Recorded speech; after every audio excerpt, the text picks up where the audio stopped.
Jeep Wrangler sport 2018 model വരുന്ന GCG spec ആയിട്ടുള്ള ഒരു കിടിലം വാഹനം, അതും ഫുൾ സർവീസ് ഹിസ്റ്ററി ഉള്ള ഒരു സൂപ്പർ വാഹനമാണ് നമ്മളടുത്ത് വന്നത് കേട്ടോ.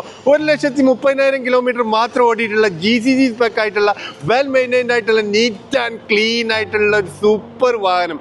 നിങ്ങൾ റോട്ടിൽ നിന്ന് കണ്ട് വ്യത്യസ്തമായിട്ടുള്ളൊരു വാഹനമാണ് നിങ്ങൾ നോക്കുന്നതെങ്കിൽ തീർച്ചയായിട്ടും ഈ ജീപ്പ് നിങ്ങൾക്ക് വേണ്ടിയിട്ടുള്ള കേട്ടോ. ഒരു അടിപൊളി കളറിൽ വരുന്ന ഒരു സൂപ്പർ വാഹനം, ഒരു വെറൈറ്റി വാഹനം വാങ്ങിക്കാൻ ആഗ്രഹിക്കുന്നവർക്ക് 2018 മോഡൽ വരുന്ന GCG സ്പെക് ആയിട്ടുള്ള ഈ വാഹനം ഇനി ഫുൾ ഓണിൽ വേണോ ഫുൾ ഓണിലും ചെയ്യാൻ പറ്റും കേട്ടോ. അപ്പോൾ ഈ വാഹനം വാങ്ങിക്കാൻ താല്പര്യമുള്ള ആൾക്കാർ ഇതിൻ്റെ കൂടുതൽ ഡീറ്റെയിൽസ് അറിയാനും വേണ്ടി നമ്മളെ വാട്സപ്പ് നമ്പറിൽ ഒന്ന് കോൺടാക്ട് ചെയ്യാവുന്നതാണ്. ഇതിൻ്റെ പ്രൈസ് ചോദിക്കുന്നതാണെങ്കിൽ നമ്മൾ 79,000 ദിറംസ് മാത്രമാണ്. അപ്പോൾ ഈ വാഹനം വാങ്ങിക്കാൻ താല്പര്യമുള്ള ആൾക്കാരും ഇതിൻ്റെ കൂടുതൽ ഡീറ്റെയിൽസ് അറിയാൻ വേണ്ടി നമ്മളെ വാട്സപ്പ് നമ്പറിൽ ഒന്ന് കോൺടാക്ട് ചെയ്യാവുന്നതാണ്. ഇതുപോലെ നിങ്ങളുടെ വാഹനങ്ങളോ സ്ഥാപനങ്ങളോ നിങ്ങൾ വീഡിയോ സപ്പോർട്ടോട് വിൽക്കാൻ താല്പര്യമുള്ള ആൾക്കാർക്ക് നമ്മളെ കോൺടാക്ട് ചെയ്യാവുന്നതാണ്. നമ്മൾ ചെയ്യുന്ന വാഹനങ്ങളും സ്ഥാപനങ്ങളൊക്കെ അപ്ഡേറ്റ്സ് കിട്ടാൻ വേണ്ടിയിട്ട് നമ്മളൊരു വാട്സപ്പ് ഗ്രൂപ്പ്